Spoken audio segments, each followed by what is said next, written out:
ഒമാനിലെ സൂറിലെ ഒരു ധോ ഫാക്ടറിക്കകത്തുകൂടി സഞ്ചാരം തുടരുകയാണ്. അലി അൽ അറൈമി എന്നയാളുടെ കുടുംബത്തിന്റെ ധോ ഫാക്ടറിയാണ്. ധോ എന്ന് പറഞ്ഞാൽ ബോട്ട് മാത്രമല്ല, ചെറിയ കപ്പലുകൾ വരെ ഇവിടെ ഉണ്ടാക്കുന്നുണ്ട്. ഏതാണ്ട് 300-ലധികം വർഷങ്ങളായിട്ട് ഇവരുടെ കുടുംബം പാരമ്പര്യമായിട്ട് ചെയ്തു വരുന്ന ഒരു തൊഴിലാണിത്. ധാരാളം മലയാളികളും ഒമാനികളുമൊക്കെ ജോലിക്കാരായി ഇവിടെയുണ്ട്. ഒരു വമ്പൻ ഷിപ്പിന്റെ പണി നടന്നുകൊണ്ടിരിക്കുന്നുണ്ട് ഇവിടെ.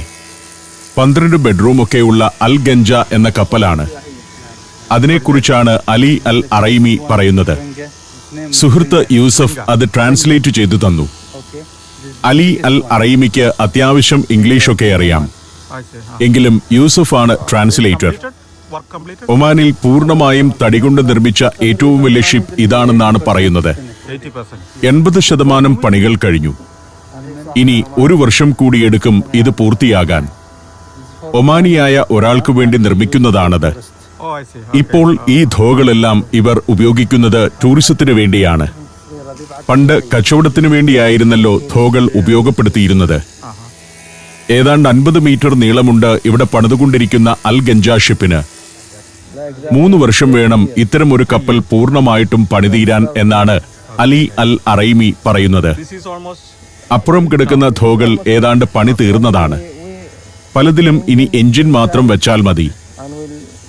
എഞ്ചിൻ വെച്ച് ബാക്കി ഫിനിഷിംഗ് വർക്കുകൾ കൂടി തീർന്നാൽ ആ ധോകൾ യാത്രയ്ക്ക് സജ്ജമാകും. ജോലിക്കാർ എവിടുത്തുകാരാണെന്നൊക്കെയാണ് അലി പറയുന്നത്.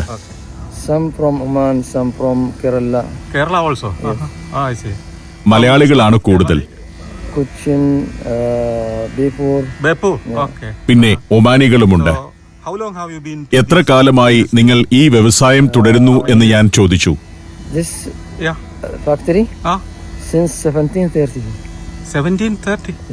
1730 മുതൽ തങ്ങൾ ഇത് ചെയ്യുന്നു എന്നാണ് അലി അൽ അറൈമിയുടെ മറുപടി. എനിക്ക് അത്ഭുതപ്പെടുത്തുന്ന അറിവായിരുന്നു അത്. 1730 മുതൽ ഒരൊറ്റ കുടുംബമാണ് ഇവിടെ ഇത് നടത്തുന്നത്. 1730, yeah. 1730. Great. എത്ര കപ്പലുകൾ ഇതുവരെ നിർമ്മിച്ചിട്ടുണ്ട് എന്ന് ഞാൻ ചോദിച്ചു. ഓർഡർ അനുസരിച്ച് നിർമ്മിക്കുന്നു എന്ന് മറുപടി. ഞാൻ ചോദ്യം ഒന്നുകൂടി വിശദമാക്കി. തന്റെ പൂർവികർ 1730 ആരംഭിച്ച ശേഷം ഇതുവരെ എത്ര കപ്പൽ പണിതിട്ടുണ്ടെന്ന് അലിക്ക് അറിയില്ല. ആരാണ് ഇപ്പോൾ ഈ ഫാക്ടറി നിയന്ത്രിക്കുന്നത് എന്ന ചോദ്യത്തിന് ഞാൻ തന്നെ എന്നാണ് മറുപടി. അലി അൽ അറൈമി. അൽ അറൈമി എന്നതാണ് ഇദ്ദേഹത്തിന്റെ കുടുംബ പേര്. അൽ ഗഞ്ചയാണ് ഒമാനിൽ നിർമ്മിച്ച ഏറ്റവും വലിയ പരമ്പരാഗത കപ്പൽ.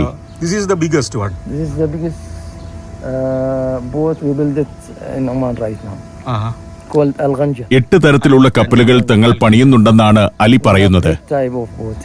8 types. അതിൽ ഒന്നാണ് അൽ ഗഞ്ച. വേറെയും പലതിന്റെയും നിർമ്മാണം നടക്കുന്നുണ്ട്. അൽ അറൈമി കുടുംബം പണിത ഏറ്റവും വലിയ കപ്പൽ ഇതാണ്.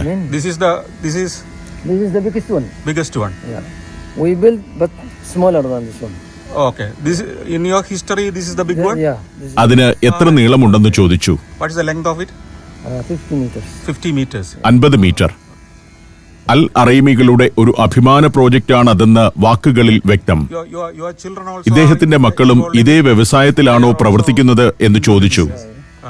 അതെ എന്ന് മറുപടി. ഇവരുടെ മാർക്കറ്റിംഗ് രീതിയെക്കുറിച്ചൊന്ന് അന്വേഷിച്ചു. ഓർഡറുകൾ ഇങ്ങോട്ട് വരുന്നതാണ്.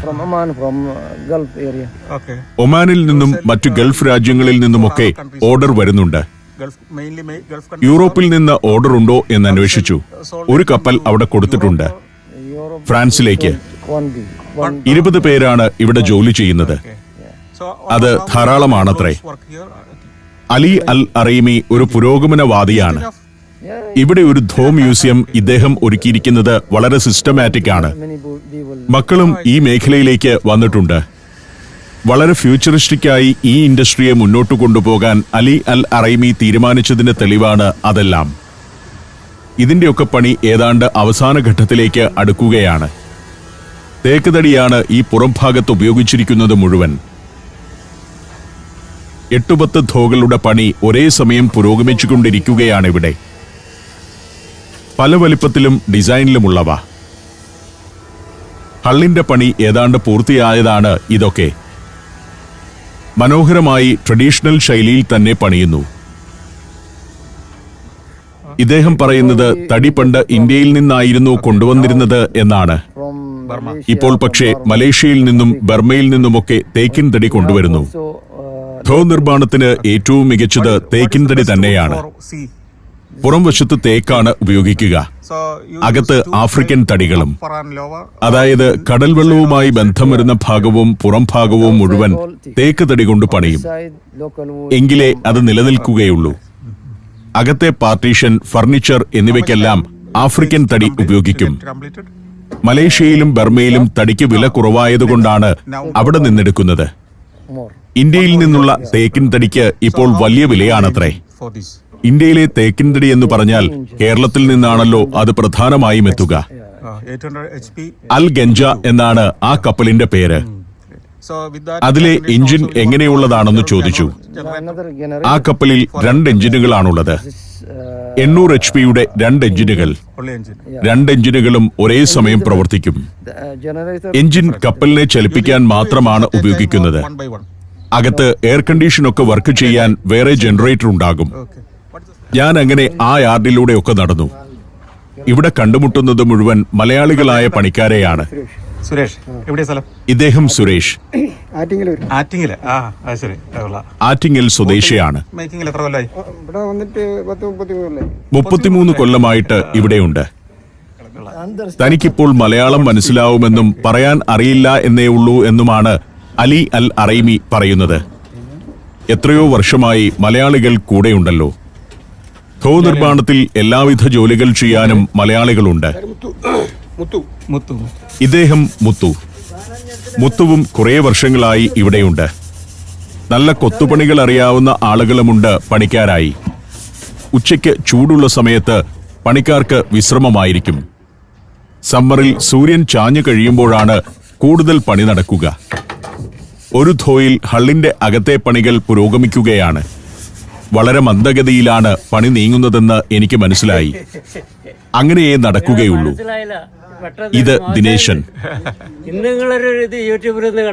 സഫാരി ഇപ്പോൾ കൂടി കണ്ടതേയുള്ളൂ എന്നും പറഞ്ഞുകൊണ്ടാണ് ദിനേശൻ വരുന്നത്. ദിനേശൻ ക്യാമറയുടെ മുന്നിൽ വന്ന് അങ്ങോട്ടിരുന്നു. കുറച്ചു മുൻപ് കൂടി വീഡിയോ കണ്ടതേയുള്ളൂ, നിങ്ങളെ ഓർത്തതേയുള്ളൂ എന്നൊക്കെയാണ് പറയുന്നത്. കോഴിക്കോട് ബേപ്പൂരാണ് ദിനേശന്റെ വീട്. 35 കൊല്ലമായി ഇവിടെയുണ്ട്. ഇവിടെ വേറെയും കുറെ മലയാളികളുണ്ട്. നിങ്ങൾ വന്നതാരും അറിഞ്ഞില്ല. അതുകൊണ്ടാണ് എല്ലാവരും വരാത്തത്. അറിഞ്ഞിരുന്നെങ്കിൽ എല്ലാവരും ഇപ്പോൾ ഓടി വന്നേനെ എന്ന് പറഞ്ഞു. പണികൾ നടക്കുന്ന പല ധോകൾക്കകത്തും മലയാളികളുണ്ട്. 2 നിലകളൊക്കെയായി ക്രൂസിനുള്ള ധോകളുടെയും പണി നടക്കുന്നുണ്ട്. ജലവാഹനങ്ങളുടെ നിർമ്മാണത്തിൽ അതിദീർഘമായ ഒരു പാരമ്പര്യമുള്ള നാടാണ് സൂർ. 6-ാം നൂറ്റാണ്ട് മുതൽ സൂറിൽ കപ്പലുകളും പായ്വഞ്ചികളുമൊക്കെ നിർമ്മിച്ചിരുന്നെന്നാണ് ചരിത്രം. അക്കാലം മുതൽ ഈസ്റ്റ് ആഫ്രിക്കയുമായും ഇന്ത്യയുമായും ചൈനയുമായുമൊക്കെ സൂറിന് കച്ചവട ബന്ധമുണ്ടായിരുന്നു. അക്കാലം മുതൽ തലമുറകളിലേക്ക് കൈമാറി വന്നതാണ് സൂറിലെ ധോ നിർമ്മാണ പാരമ്പര്യം. അലി അൽ അറൈമിയൊക്കെ അതിന്റെ ഇങ്ങേയറ്റത്തെ കണ്ണിയാണ്. ആധുനിക ഇലക്ട്രിക് പണിയായുധങ്ങൾ ഉപയോഗിക്കുന്നത് മാത്രമാണ് ഇപ്പോഴുള്ള വ്യത്യാസം. അൽ ഗഞ്ചയാണ് മുന്നിൽ നിൽക്കുന്നത്.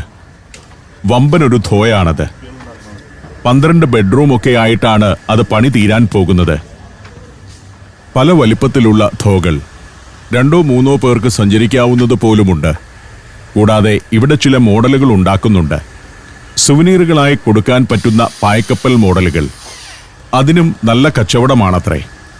സുവനീർ ഷോപ്പുകളിലും മറ്റും കൊടുക്കാനാണ് ഇതുണ്ടാക്കുന്നത്. ഇദ്ദേഹം സതീഷ് കോഴിക്കോട്ട് ബേപ്പൂരുകാരനാണ്. ഇത് പ്രകാശനും ബേപ്പൂരുകാരനാണ്. ഇവരൊക്കെ കലാകാരന്മാരാണ്. ധോകളിലെ ഡീറ്റെയിൽഡ് വർക്കുകളൊക്കെ ചെയ്യുന്നത് ഇത്തരം കലാകാരന്മാർ തന്നെ. മോഡലുകൾ ഉണ്ടാക്കുന്നതും അവരാണ്. പായുള്ള പഴയ കപ്പലുകളുടെ മോഡൽ ഉണ്ടാക്കുകയാണ് ഇവരെല്ലാം. പല വലിപ്പത്തിലുള്ള മോഡലുകൾ ഇവർ നിർമ്മിക്കുന്നു. ഇത് സനൽ. സനലും ഇവിടുത്തെ മറ്റൊരു ആർട്ടിസ്റ്റാണ്. കൊല്ലംകാരനാണ് സനൽ. സനൽ 3-4 മോഡൽ ഉണ്ടാക്കി അതുമായി പോകുന്നു. അങ്ങനെ കുറെ കലാകാരന്മാർ ഇവിടെ ജോലി ചെയ്യുന്നുണ്ട്. കാർപ്പന്റേഴ്സും തടി അറക്കുന്നവരും കലാകാരന്മാരുമായി കുറെ പേർ. വിശാലമായ ആ യാർഡിലൂടെ കുറെ നേരം ചുറ്റി നടന്നു. അലി അൽ അറൈമിയാകട്ടെ വളരെ ഫ്രണ്ട്ലിയായി സ്വീകരിച്ച് ഞങ്ങളെ കാഴ്ചകളിലേക്കെല്ലാം കൊണ്ടുപോയി. ഞങ്ങൾ അദ്ദേഹത്തിന് നന്ദി പറഞ്ഞു. സലാം പറഞ്ഞ് അദ്ദേഹം ഞങ്ങളെ യാത്രയാക്കി. Germany, Poland, Bosnia and Herzegovina, Kyrgyzstan. Sancharam volume number 19. Full HD-യിലുള്ള ഈ അപൂർവ ദൃശ്യയാത്രാ വിവരണ ശേഖരം സ്വന്തമാക്കാൻ സഞ്ചാരം എന്ന് SMS ചെയ്യൂ. ഫോൺ 9995 444 222. ഞങ്ങൾ അവിടെ നിന്നും യാത്ര തുടർന്നു. അൽ ഐജ ക്രീക്കിന്റെ വക്കിലൂടെയാണ് പോകുന്നത്. അറബിക്കടലിന്റെ തീരമാണ്. അവിടെ സസ്പെൻഷൻ ബ്രിഡ്ജ് കാണാം. ഞങ്ങൾ അതിലൂടെയാണ് ഇങ്ങോട്ട് ഇറങ്ങി വന്നത്. വൈകുന്നേരത്ത് ആ പാലത്തിൽ നിന്ന് ക്രീക്കിലേക്ക് ചാടാൻ നിൽക്കുന്ന കുറേ ആളുകളുണ്ട്. അങ്ങനെ ചാടുന്നത് അപകടമാണെന്ന മുന്നറിയിപ്പ് ബോർഡുകളൊക്കെ പലയിടത്തുമുണ്ട്. പക്ഷേ സാഹസികർ അതൊന്നും കാര്യമാക്കാറില്ല. ചാടുന്നുണ്ടെങ്കിൽ ഒന്ന് കാണാമെന്നോർത്താണ് ഞാൻ പാലത്തിലൂടെ ഒന്നുകൂടി വണ്ടി വിടാൻ പറഞ്ഞത്. ഇതിൽ കാറുകൾ മാത്രമേ അനുവദിക്കുകയുള്ളൂ. 2009-ൽ പണി പൂർത്തിയായ പാലമാണിത്. ചാടാൻ വേണ്ടി പാലത്തിന്റെ വടത്തിലും കൈവരിയിലുമൊക്കെ ചിലർ കയറിയിരിപ്പുണ്ട്. ചെറുപ്പക്കാരാണ്. ഇവിടെ നിന്നുള്ള ചാട്ടം നിരോധിച്ചിരിക്കുന്നതാണ് എന്നൊന്നും അവർ ഗവനിക്കുന്നില്ല. വരണ്ട പാറക്കെട്ടിന്റെ എല്ലാം മുകളിൽ വാച്ച് ടവറുകൾ കാണാം. പണ്ട് ക്രീക്കിലേക്കെത്തുന്ന ജലവാഹനങ്ങളെ നിരീക്ഷിച്ചിരുന്ന കേന്ദ്രങ്ങളാണത്. വരണ്ട ഭൂമി. സൂറിന്റെ ജനവാസമില്ലാത്ത പ്രദേശങ്ങളൊക്കെ ഇങ്ങനെ കിടക്കുന്ന മലമ്പ്രദേശങ്ങളാണ്. പാറക്കെട്ടുകൾ. വളരെ രസകരമായ വിഷ്വലാണ് ശരിക്കും ഇത്. 6-ാം നൂറ്റാണ്ട് മുതലുള്ള ഒരു കച്ചവട കേന്ദ്രമായിരുന്നു സൂർ. അതുകൊണ്ട് തന്നെ ആഫ്രിക്കയിൽ നിന്നും ഇന്ത്യയിൽ നിന്നുമൊക്കെ എത്തിയിരുന്ന വാണിജ്യ കപ്പലുകൾ ആദ്യം അടുത്തിരുന്നത് ഇവിടെയാണ്.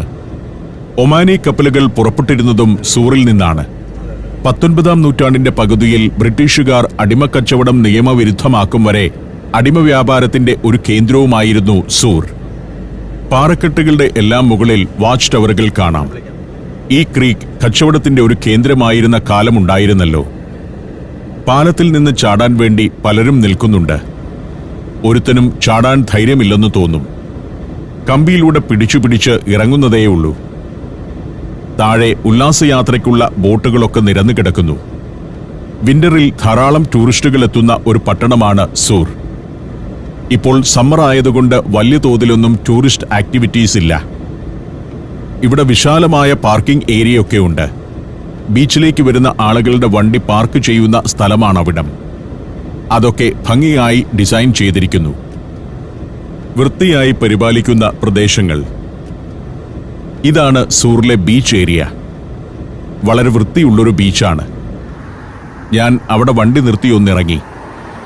വൈകുന്നേരമായപ്പോൾ ധാരാളം ആളുകൾ കാറൊക്കെ പാർക്ക് ചെയ്ത് ബീച്ചിലേക്ക് ഇറങ്ങിയിട്ടുണ്ട്. നല്ല വീതിയുള്ള മണൽപ്പരപ്പാണ്. ഇടയ്ക്ക് ഇങ്ങനെ ചില മണ്ഡപങ്ങളൊക്കെ പണിതു വെച്ചിട്ടുണ്ട്. ഞാൻ ബീച്ചിന്റെ ഓരം ചേർന്ന് നടന്നു. 1,22,000 ആളുകളുള്ള നഗരമാണ് സൂർ. പണ്ട് മുതലേ സമുദ്രവുമായി ബന്ധപ്പെട്ട ഒരു സംസ്കാരം നിലനിന്ന പ്രദേശമാണിത്. ഇപ്പോഴും ആ പാരമ്പര്യം നിലനിൽക്കുന്നു. വൈകുന്നേരമാകുമ്പോൾ ബീച്ചിൽ കുറെ ചെറുപ്പക്കാർ കളിക്കാനിറങ്ങും. ഫുട്ബോളാണ് ഇവരുടെയൊക്കെ ഹരം. അറബി നാടുകളിലെല്ലാം ഫുട്ബോളാണല്ലോ പ്രധാന കായിക വിനോദം. മലയാളികളെപ്പോലെ കാൽപന്ത് കളിയിൽ വല്ലാത്ത ഭ്രാന്ത് ഇവർക്കെല്ലാമുണ്ട്. പിന്നിൽ ഒരു പാറക്കെട്ടിനു മുകളിൽ സൂറിന്റെ ലൈറ്റ് ഹൗസ്. ഗംഭീര കളി നടക്കുകയാണ്. മണൽപ്പരപ്പായതുകൊണ്ട് വീണാലും കുഴപ്പമില്ല. 2 ടീമായി തിരിഞ്ഞൊന്നുമല്ല കളിയെന്ന് തോന്നുന്നു. എല്ലാവരും കളിക്കുന്നു. എവിടെയെങ്കിലും കൊണ്ടുപോയി ഗോൾ അടിക്കുകയേ ലക്ഷ്യമുള്ളൂ. സൂറിലെ സമ്പന്നർ കച്ചവടക്കാരാണ്. സമുദ്രോൽപ്പന്നങ്ങൾ വിദേശത്തേക്ക് കയറ്റി അയക്കുന്നവർ വരെയുണ്ട്. പരമ്പരാഗത ജോലികൾ ചെയ്യുന്ന വലിയൊരു സമൂഹവും സൂറിലുണ്ട്. ഞാൻ കുറേ നേരം ആ തീരത്തുകൂടി നടന്നു. വൈകുന്നേരമാണ്. സൂര്യൻ ചാഞ്ഞെങ്കിലും ചൂടിന് കുറവൊന്നുമില്ല. നല്ല ഉഷ്ണമുണ്ട്. വീണ്ടും കാറിൽ കയറി. കാറിനകത്ത് കയറിയിരിക്കുമ്പോഴാണ് സുഖം. AC ഇട്ടാണല്ലോ യാത്ര. പുറത്തെ ഈ ദൃശ്യം കാണുന്ന ഒരാൾക്ക് മനസ്സിലാവില്ല എത്ര ചൂടാണ് ഈ സമയത്ത് ഇവിടെയെന്ന്. എന്നിട്ടും ആളുകൾ അവിടെ കളിക്കുന്നു എന്നതാണ് അത്ഭുതം. വെയിലില്ല എന്നുള്ളതുകൊണ്ടാവാം. സൂറിൽ ഒരു സൂക്കുണ്ട്. പ്രശസ്തമായ സൂക്കാണ്. അങ്ങോട്ടാണ് ഞങ്ങൾ പോകുന്നത്. പുരാതന നഗരത്തിന്റെ ഒരു ഭാഗത്ത് വലിയൊരു പാർക്കിംഗ് ഏരിയയുണ്ട്. ഇവിടെ നിന്നാണ് സൂക്ക് ആരംഭിക്കുന്നത്. വൈകുന്നേരമായപ്പോൾ സൂക്കിലേക്ക് ആളുകൾ വന്നു തുടങ്ങി. നേരം 5 മണിയായിരിക്കുന്നു. സൂക്ക് ഇങ്ങനെയാണ്. മേൽക്കൂരയുള്ള വലിയൊരു നടപ്പന്തൽ, അതിന് കീഴെ ഒരു ഇടവഴി. ഈ പന്തലും ഇടവഴിയുമൊക്കെ ഏതാനും വർഷം മുൻപ് മാത്രം പണിതതാണ്. പണ്ട് ഞാനിവിടെ വന്നപ്പോൾ ഇതൊന്നും ഉണ്ടായിരുന്നില്ല. ഇപ്പോൾ ഇവിടെ കാണുന്ന പ്രധാന കച്ചവടം ലേഡീസ് ടൈലറിംഗ് എന്നൊക്കെ പേരുള്ള കടകളിൽ നടക്കുന്നതാണ്. സ്ത്രീകളുടെ വസ്ത്രം. അറബി നാടുകളിൽ സ്ത്രീകൾ ഇത്തരം വസ്ത്രം ധരിക്കുന്നുണ്ടെന്നത് പുറത്തുനിന്ന് വരുന്ന ഒരാൾ അറിയില്ല. കാരണം പുറത്തു കാണുന്നതെല്ലാം കറുത്ത ബുർഖയാണല്ലോ. അതിന്റെ അകത്ത് ഇങ്ങനെയൊരു വസ്ത്രമുണ്ട്. ഇവിടുത്തെ സ്ത്രീകൾ ഇത്തരം വസ്ത്രം ധരിക്കുന്നത് വീടിനകത്തെ സ്വകാര്യ ചടങ്ങുകളിലും സ്ത്രീകളുടെ സമ്മേളനത്തിലും കുടുംബാംഗങ്ങൾ ഒത്തുചേരുന്ന സമയത്തും മാത്രമാണ്. പൊതുസ്ഥലത്ത് അവർ ഇറങ്ങുമ്പോൾ ഇത് കാണില്ല. പക്ഷേ ഇത്രയും കളർഫുള്ളായി മനോഹരമായ എംബ്രോയിഡറി വർക്ക് ചെയ്ത വസ്ത്രമാണ് ശരിക്കും അവർ ധരിക്കുന്നത്. പല ഡിസൈനിലുള്ള എംബ്രോയിഡറി വർക്കുകൾ. ഇതിനെല്ലാം വലിയ വിലയാണ്. ഇത് സൂറിന്റെ തനത് വസ്ത്രമാണ്. സൂർ പ്രദേശത്തിന്റെ പ്രത്യേകതയുള്ള വസ്ത്രം. സൂറിന്റെ മാത്രമായിരുന്ന ആ വസ്ത്രം ഇപ്പോൾ ഒമാനിൽ മൊത്തം പ്രചാരം നേടി എന്നാണ് യൂസഫ് പറയുന്നത്. ഷെർക്കിയ ശൈലിയിലുള്ള വസ്ത്രവുമുണ്ട്. ഷെർക്കിയ ശൈലിയിൽ വസ്ത്രം നിർമ്മിച്ചെടുക്കാൻ ഒരു തയ്യൽക്കാരൻ കുറഞ്ഞത് 90 മണിക്കൂർ ജോലി ചെയ്യണം. വില കൂടിയ തുണിയും കസവും മറ്റു നൂലുകളുമാണ് അതിനുപയോഗിക്കുക. അതുകൊണ്ട് തന്നെ വൻ വിലയുള്ള വസ്ത്രമാകുന്നു അത്. ഇദ്ദേഹത്തിന്റെ പേര് മുഹമ്മദ് നയീം എന്നാണ്. ബംഗ്ലാദേശുകാരനാണ്. ഈ കടയിലെ ജോലിക്കാരിൽ ഒരാൾ. ഗ്രാമങ്ങളിൽ ട്രഡീഷണലായി നിർമ്മിക്കുന്ന വസ്ത്രങ്ങൾ സൂക്കിലെ കടകളിലും മറ്റും എത്തിച്ചാണ് വിൽപ്പന. ഞങ്ങൾ വീണ്ടും ആ മാർക്കറ്റിലൂടെ നടന്നു. പക്ഷേ മാർക്കറ്റ് ഇപ്പോൾ ഒട്ടും സജീവമല്ല. കൂടുതലും സ്ത്രീകൾക്കുള്ള വസ്തുക്കളാണ് കടകളിൽ വിൽക്കുന്നത്. അതിൽ തന്നെ തുണിയാണ് പ്രധാനം. പല നിറങ്ങളിലുള്ള വസ്ത്രങ്ങൾ ഇങ്ങനെ നിരത്തി തൂക്കിയിരിക്കുന്നത് കാണാൻ തന്നെ ഒരു ചേലാണ്. ഗംഭീര വസ്ത്രങ്ങൾ. ആ വസ്ത്രം കൂടാതെ കാലിൽ ധരിക്കുന്ന ഉറകളുമുണ്ട്. എംബ്രോയിഡറി ചെയ്തതും മുത്തുകൾ പിടിപ്പിച്ചതുമായ കാലുറകൾ. സൂക്കിൽ വെച്ചാണ് ഇങ്ങനെ ഒരാളെ കണ്ടുപിടിച്ചത്. ഇദ്ദേഹത്തിന്റെ പേര് നൈഫ് എന്നാണ്. 8 വർഷമായി ഇവിടെയുണ്ട്. പേരാമ്പ്രക്കാരനാണ്. തന്റെ കടയിലേക്കൊന്ന് വരാൻ പറ്റില്ലേ എന്ന് നൈഫ് എന്നോട് ചോദിച്ചു. ഞാൻ അവിടേക്ക് കയറി ചെന്നു. നൈഫിന്റെ ബന്ധുക്കളും സുഹൃത്തുക്കളുമൊക്കെ അടുത്തടുത്ത കടകളിലുണ്ട്. ഈ സൂക്കിലും കുറെ മലയാളികൾ ജോലി ചെയ്യുന്നുണ്ട്. ഇതിവിടുത്തെ ഡ്രസ് മെറ്റീരിയലാണ്. ഇത്തരം മെറ്റീരിയലുകൾ വാങ്ങിക്കൊണ്ടുപോയി സ്ത്രീകൾ തയ്പ്പിക്കും. ബംഗളൂരിൽ നിന്നാണ് ഈ തുണികൾ വരുന്നത്. വീട്ടിലിരുന്ന് സ്ത്രീകൾ ഇതുകൊണ്ട് വസ്ത്രം തയ്ക്കുകയും എംബ്രോയിഡറി വർക്ക് ചെയ്യുകയും എല്ലാമാണ് പതിവ്. നൈഫ് ഇവിടെ കൈകാര്യം ചെയ്യുന്നത് ഡ്രസ് മെറ്റീരിയൽസ് മാത്രമാണ്. മുൻപ് കടകളിൽ കണ്ടതരം വസ്ത്രങ്ങൾക്കുള്ള മെറ്റീരിയൽസ് ആണിത്. ഒരു വശം തിളക്കമുള്ള തുണി. അങ്ങനെയുള്ള പലതും കാണിച്ചു തന്നു. ഇത് മുഴുവൻ വരുന്നത് ഇന്ത്യയിലെ ബാംഗ്ലൂരിൽ നിന്നാണ്. ഒരു സ്ത്രീക്ക് ഒരു ഉടുപ്പിനുള്ള ഈ മെറ്റീരിയലിന് 6000-7000 രൂപയൊക്കെ വിലയുണ്ട്. നൈഫിനോട് യാത്ര പറഞ്ഞ് ഞങ്ങൾ ഇറങ്ങി. വീണ്ടും നടന്നു. പെരുന്നാളിനോടനുബന്ധിച്ചുള്ള ദിവസങ്ങളിലൊക്കെയാണ് ഇവിടെ വലിയ കച്ചവടമുണ്ടാവുക. ആ സമയത്ത് ഇങ്ങോട്ടടുക്കാൻ പറ്റില്ല.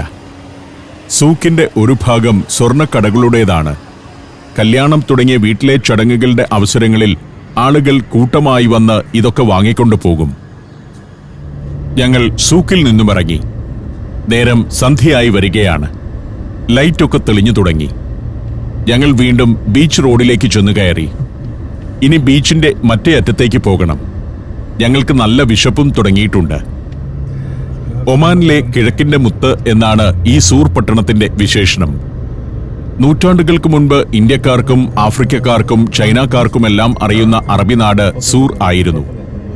സുഗന്ധവ്യഞ്ജനങ്ങൾ, തുണിത്തരങ്ങൾ, കുന്തിരിക്കം, അടിമകൾ എന്നിവയുടെ കച്ചവടമാണ് 19-ാം നൂറ്റാണ്ടുവരെയും ഈ നഗരം കേന്ദ്രീകരിച്ച് നടന്നിരുന്നത്.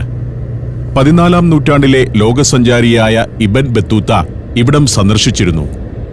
ആഫ്രിക്കൻ, പേർഷ്യൻ, ഇന്ത്യൻ സംസ്കാരങ്ങളുടെ സ്വാധീനമുള്ള ഒമാനിലെ പ്രധാന നഗരമാണിത്. ഞങ്ങൾ ബീച്ചിനോട് ചേർന്നുള്ള ഒരിടത്ത് ഒരു പാർക്കിങ്ങിൽ വണ്ടി നിർത്തി. അല്പം ഭക്ഷണം കഴിക്കണം. സന്ധ്യാനേരത്ത് സൂറിലെ കടൽ തീരത്ത് കാറ്റേറ്റ് ആ കാഴ്ചകളും കണ്ട് കുറച്ചു നേരം നിന്നു. ആളുകൾ വീടുകളിൽ നിന്ന് പുറത്തിറങ്ങി തുടങ്ങുന്ന സമയം. രാത്രിയിൽ ഇനി ഇവിടമെല്ലാം സജീവമാകും. തീരത്ത് കുടുംബസമേതം എത്തിയ ആളുകൾ, കടലിൽ ഉല്ലാസ നൗകകൾ. ആ കാഴ്ചകൾ കണ്ട് ഞാൻ അവിടെ നിന്നു.